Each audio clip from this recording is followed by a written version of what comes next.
Channel का कार्यक्रम देख रहा था। रफाल आने वाला था, उस कार्यक्रम में आया नहीं था। उसे देखकर लगा कि अच्छे दिन एंकरों के आ गए हैं। जब आप मेहनत ना करें और प्रोग्राम को भरने के लिए एक ही बात को 10 बार दोहराएं तो इससे अच्छे दिन क्या हो सकते हैं। और उससे भी ऐतिहासिक दिन क्या होगा कि आप देख रहे हैं, लोग देखते तो हैं ही। इसका एक फॉर्मूला बताता हूं, कार्यक्रम के भरने का फॉर्मूला, जैसे मैं खुद इस वक्त भर रहा हूं। सांप सूंघ गया पाकिस्तान को, शुगर हो गया चीन को, रफाल आएगा सबकी नींद उड़ाएगा, विश्व गुरु बन गया सुपर पावर। 5 रफाल पाकिस्तान हल्कान।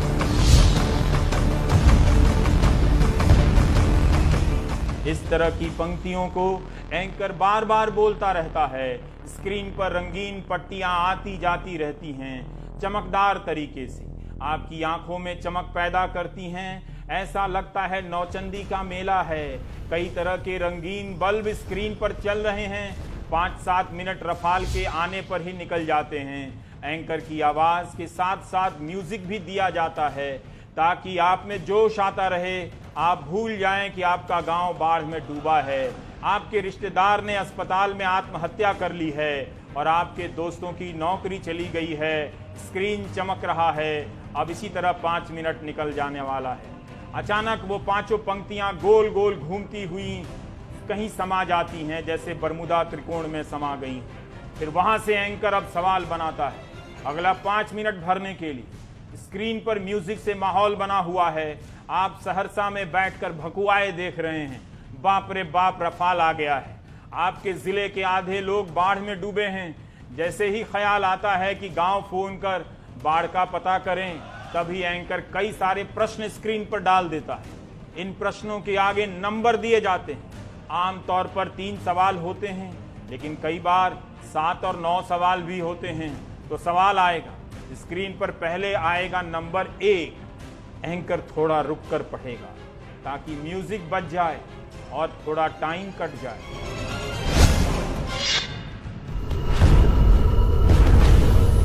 हाँ, तो पहला सवाल आता है, क्या रफाल के आने के बाद आंख मिला पाएगा पाकिस्तान? क्वेश्चन मार्क, प्रश्न चिन्ह।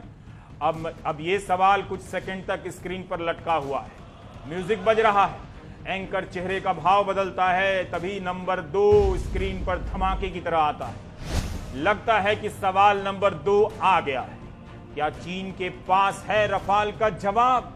आप सहरसा और कोटा में बैठे सोचने लगते हैं कि चीन और पाकिस्तान के पास रफाल का जवाब नहीं हो सकता है। आपकी नौकरी चली गई, फीस देने के पैसे नहीं है, उसका जवाब नहीं तो रफाल का कैसे होगा? कमाल है। लेकिन रफाल का जवाब नहीं है, ये बड़ा सवाल है। वैसे भी रफाल ने आपकी नौकरी नहीं ली है। आप अपने सवाल को भूल जाते हैं। चीन और पाकिस्तान के सामने फ्रांस से मंगाकर रखे गए सवाल में उलझ जाते हैं। स्क्रीन पर सवाल लटका हुआ है। तीसरा सवाल आने का इंतजार हो रहा है। तब तक 1 मिनट और निकल जाता है। तभी म्यूजिक में तबले का टोन आता है, ढैन ढैन ढैन ढनाढन।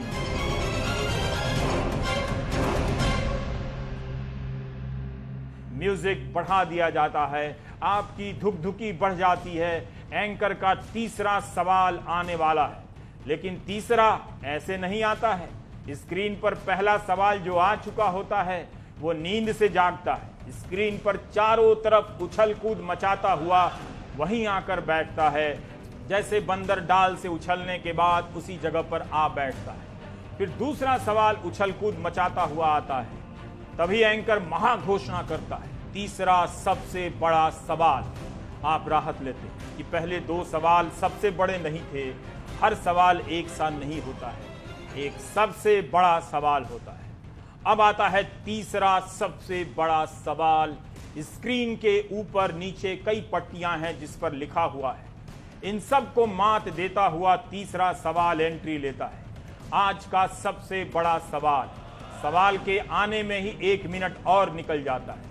प्रोड्यूसर को न्यूज रूम में बधाई मिल जाती है। क्या पैकेज बनाया है, गुड, वेल डन सर। अभी देखो तो तीसरा वाला आ रहा है और आता है तीसरा सबसे बड़ा सवाल, क्या मोदी के भारत के आगे घुटने टेकेगा चीन? एंकर का बाल जेल के कारण सही जगह पर चिपका हुआ है, साफ सुथरा लग रहा है। हर दिन कपड़े का कॉम्बिनेशन बदलता है ताकि वह भी रंगीन लगे। आपकी नजर स्क्रीन पर टिक जाती। एंकर इन 3 सवालों को फिर से पढ़ता है और अपने पैनल का मुखड़ा दिखाता है, पर्दा हटाता है। ये वही 3 सवालों पर बहस करने के लिए आए हुए वही 3 लोग, फलाना, चिलाना और ढिमकाना। इनमें से फलाना और चिलाना शाम 5 बजे से ही कई चैनलों में बहस कर चुके होते हैं। इस तरह काफी समय बीत जाता है। सवाल पर चर्चाएं शुरू होने से पहले अब विजुअल कट होता है, यानी रफाल का उड़ता हुआ शॉट।